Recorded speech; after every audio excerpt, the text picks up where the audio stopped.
안녕하세요. 타코랩스의 윤상철 회계사입니다. 자, 지난주에 말씀드렸던 것처럼 이번 주에 제가 만들었던 그 파이썬 코드로 자동 매매를 한번 돌려봤어요. 돌려본 결과를 이번 클립에서 한번 첫 번째 차 정리로 한번 말씀드리려고 합니다. 자, 지난주에 말씀드렸던 것처럼, 2024년도 시작하면서 제가 이제 여러 가지 공부 목적을 위해서 이제 자동 매매를 만들어 본다라고 말씀드렸었죠. 그래서 일단 간단한 형태의 그 매매 프로그램을 만들고 이거를 한번 돌려보면서 그 결과를 보고 계속적으로 그 모니터링과 수정을 거쳐가면서 좀 완성된 형태를 좀 갖춰나가겠다라는 목표를 좀 제시를 했었어요. 그래서 이제 지난주에 실제로 이제 뭐 이번 주 오늘이 토요일이니까 실제로 이번 주 지나간 날짜 중에 수요일부터 일단은 돌려놓고 출근을 하고 그 결과를 퇴근해서 보고 하는 형태로 이제 수정을 했는데 제가 그저껜가요? 뭐 한번 업로드를 한 클립을 보셨는지 모르겠지만, 실제로 너무나 많은 에러들이 쏟아졌어요. 실제로 이제, 주식이 개장하는 시간은 제가 이제 출근한 그 이후 시간이기 때문에, 장 중에 돌려보면서 에러를 보고 바로바로 수정할 수 있는 여건이 못 됐었어요. 그래서, 이거를 퇴근하고, 사후적으로 고치다 보니까 좀 시간이 오래 걸렸고, 결과적으로, 금요일날, 이제 완성된 형태의 매매를 개시할 수 있게 되었습니다. 그래서 실제로 거래를 수행했고, 얘는 아침에 출근할 때 켜놓고 퇴근해서 돌아왔을 때 이제 꺼져 있는 상태로 이제 확인을 했고, 그 결과를 이제 화면으로 좀 준비를 해봤습니다. 자, 일단 그냥 크게 보면은 마이너스 뭐 파란색이 이제 막 켜져 있죠. 이 거래 결과에 대해서 이제 시사점을 스스로 한번 파악을 해봤는데. 여러분들도 좀 아마도 이 자동 매매를 만들거나 아니면 실제로 그 주식을 거래하는 초기에는 이런 거를 좀 경험해 보실 수 있을 것 같아서 제가 좀 여러 가지 공유를 해 드리려고 합니다. 일단 이게 그 제가 사용하고 있는 그 증권사의 매매 화면이에요. 일단 이 그 뭐죠? 그 HDS 화면은 그 제 모바일로 그 뭐죠? 결과를 이제 캡처를 해서 올려놓은 거고요. 파이썬을 실제 돌릴 때는 이런 거를 바로바로 확인을 하지 못하죠. 그래서 이거는 이제 그 이번 주차의 내용을 한번 캡처해서 가져온 겁니다. 여기 보시면 이제 날짜가 6일부터 12일까지라고 되어 있죠. 그리고 날짜별로 실현손익, 일단 다 파란색입니다. 실현손익이 있고 그 손익률, 매수금액, 매도금액 이렇게 있습니다. 이걸 좀 설명을 좀 드리자면 일단 저는 투자금을 100만원으로 딱 설정했어요. 일단 뭐 당연히 테스트 목적으로 돌릴 때는 좀 많은 금액이 들어가면 좀 부담되니까. 그리고 그 모의 테스트는 하지 않았어요. 항상 실전처럼. 네, 그래서 잃으면 잃는 대로 또 거기에서 얻을 수 있는 공부가 있을 거라 생각해서 투자금 100만원으로 실제로 돌려봤습니다. 일단 첫 번째, 3일간 제대로 돌릴 수 있었다고 했고, 사실 이 3일 중에도 한 이틀 정도는 약간 앞에서 에러를 고치면서 좀 이제 제대로 못 돌렸고, 마지막 날인 이제 금요일 날 제대로 좀 돌릴 수 있었다라고 했죠. 첫 번째 시사점. 일단, 다 파란색이에요. 실현손익이 이제 다 파란색인데, 그 와중에 마지막 날, 이제 12일 날의 실현손익이 마이너스 16,000원이 된 걸 확인할 수 있습니다. 이 마이너스 16,000원에 대해서 한번 좀 설명을 해보자면, 일단요, 어제 이제 돌려놓고, 이제 어제가 12일이에요. 돌려놓고 이제 회사 일을 하면서 하다가 점심 때 이제 점심을 먹다가 문득 생각이 나서 차를 켜봤어요. 그 뭐죠? 모바일 그 뭐죠? 그 거래 이제 뭐죠? 그 앱을 한번 켜봤는데 거기에서 제가 눈에 딱 보였던 그 수익률이 몇 프로였냐면 플러스 12%인가 그랬어요. 그래서 와 이게 진짜 그 제가 신경도 안 쓰는 사이에 막 거래를 자기가 혼자 하면서 12%까지 갔구나. 오, 야 대박이다라는 생각을 하면서 이제 뭐 다시 일을 하다가 집에 이제 기쁜 마음으로 달려와서 결과를 딱 봤을 때 보이는 이 실현손익이 마이너스로 떨어져 있는 거예요. 뭐지? 이제 그 내용을 이제 보면 여기 이제 실현손익 손익률 나오고 매수금액, 매도금액이 나오죠. 자 보세요. 근데 매수금액이 1,100만원, 매도금액이 1,100만원이죠. 그 얘기는 뭐예요? 제가 100만원 가지고 시작했는데 계속 사고 팔고 하는 그 과정에서 전체 산 것들의 금액의 합계가 1,100만원, 전체 판 것들의 금액의 합계가 1,100만원이라는 얘기예요. 그러니까 제가 이 가지고 있던 그 100만원을 가지고 11바퀴를 돌렸다, 회전했다라고 볼 수 있겠죠? 그래서 실제로 수량을 보면 매수 수량, 매도 수량, 결국 주문의 건수가 각각 한 3,200건씩 돼요. 결국은 네, 그 합쳐서 한 6천 건의 매도 매수 수량이 발생했다는 걸 알 수 있겠죠?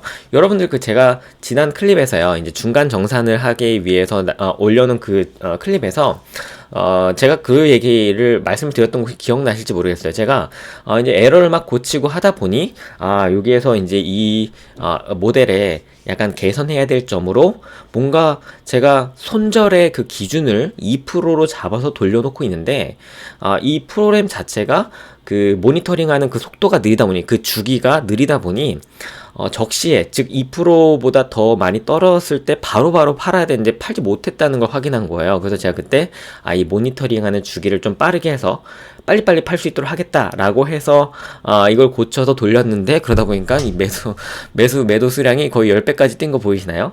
이게 그러면 더 정교한 그 뭐죠? 마이크로 튜닝이 가능한 거 아니야라고 생각할 수 있지만 그 결과가 오른쪽에 수수료와 그 매도 그 뭐죠? 재세금으로 나옵니다. 이게 그 매도할 때 여러분들 그 증권거래세 내는 거 아시나요? 그래서 이 두 개 금액의 합계가 즉 내가 증권사에 수수료로 내야 되는 그 금액과 세금으로 내야 되는 금액의 합계가 23,000원 정도 나왔다는 걸 확인할 수 있죠. 그래서 그것까지 포함해서 실현손익이 16,000원이라는 얘기는 그 거래 자체에서는 플러스가 나왔을 거예요. 물론 제가 이제 실제로 점심 때 봤던 것보다는 많이 떨어지긴 했지만 그렇지만 이제 어쨌든 거래에서는 플러스였고 이 수수료로서 마이너스가 나왔다는 얘기를 생각을 할 수 있겠죠. 결국 아마 여러분들 이런 자동 매매를 돌려보신 분들은 아마 공감하실 거예요. 이게 항상 그 모의 투자 이런 데서는 좀 드러나지 않는 실질적인 문제가 매도와 매수의 그 빈도가 빠르고 그리고 그 수량이 많다면 거기에 비례해서 내가 내야 되는 수수료가 되게 많아집니다. 여기서도 이제 뭐 증권사 수수료가 어느 정도 감당 가능한 수준이라고 쳐도 매도에 따라 발생하는 이 그 세금이 굉장히 큰 걸 확인할 수 있죠.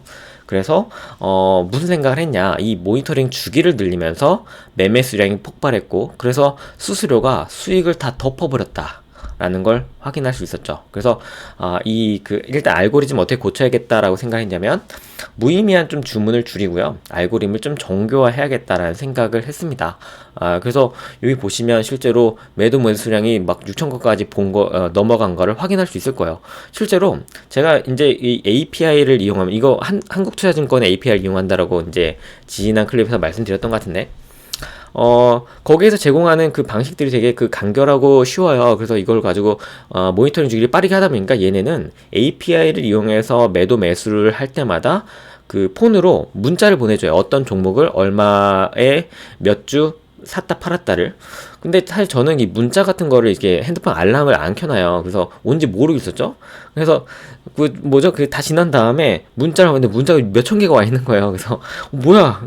이 피싱인가 막 보이스 피싱인가 막 이런 줄 알았는데 뭐죠? 올려보니까 다 그거더라고요. 그래서 야, 이거 뭐 문자비도 이거 내가 내는 것은 장난 아니었겠다라는 생각을 살짝 하긴 했는데, 그래서 이 거래를 좀 더 정교화하면서 모니터링을 주기를 좀 조절해야겠다라는 생각을 했죠.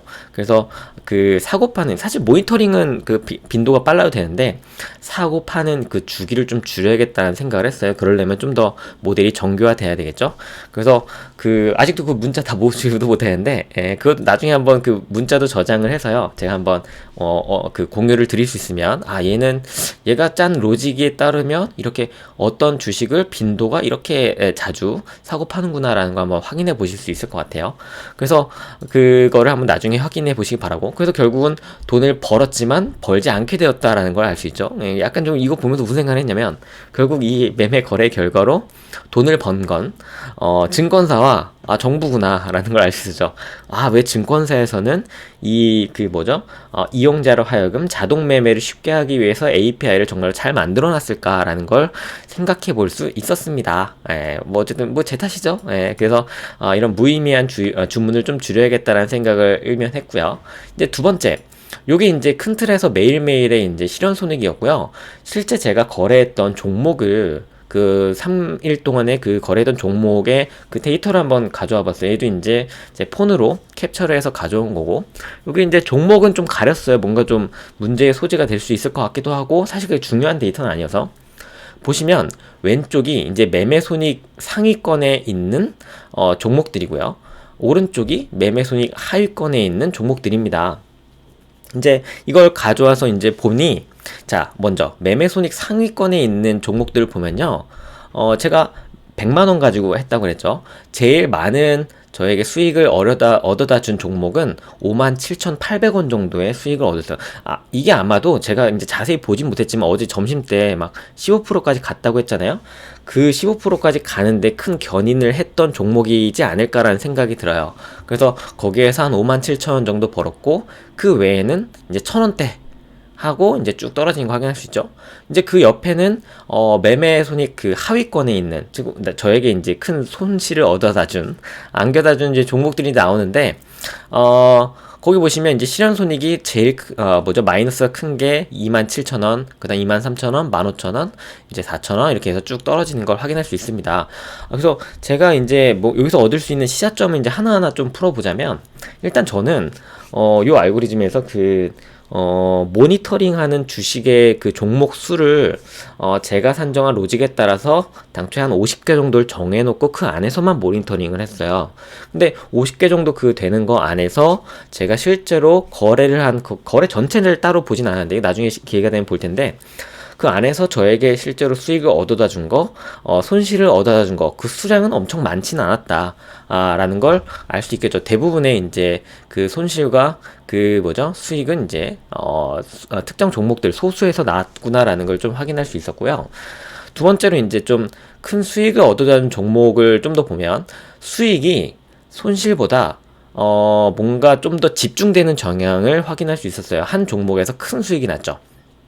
그리고 거기 보시면 그 종목에 대해서 매도 수량과 매수 수량을 보시면 약 1600건, 1600개를 이제 사고 팔아 타서 누적된 그 전체 수량이 1600개라는 걸 확인할 수 있죠. 그래서 이게 제가 산정한 로직, 어떻게 보면 허점이었는데 제가 이제 그 미처 생각하지 못하고 그 들어갔던 로직 중에 하나가 그거예요. 제가 산정한 오를 것 같다고 생각하는 그 기준에 해당한 주식을 사고, 모니터링 돌리고 사고, 모니터링 돌리고 사고, 이렇게 하다 보니까 그 기준에 해당하는 종목은 누적적으로 계속 사게 되는 거예요.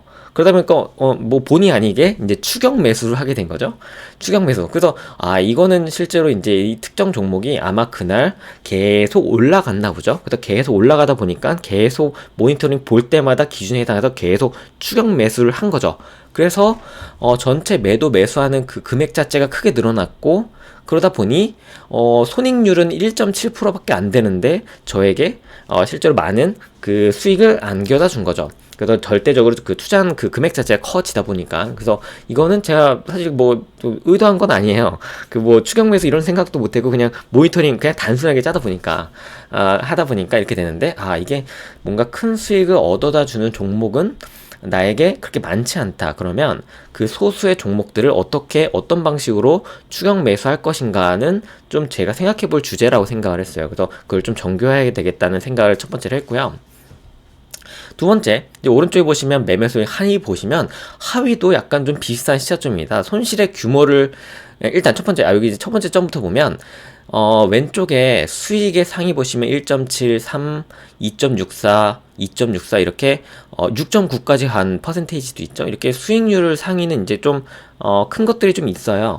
걔네들을 많이 사진 못했지만. 그런데 여기 보시면 이제 매매 수익 하위에 해당한 애들의 손실률은 0.7%, 8% 그리고 막 1.4 이렇게 간혹 가다가 마이너스 4%, 3% 이런 것도 있는데, 기본적으로 손실은 제한적이라는 걸 확인할 수 있어요.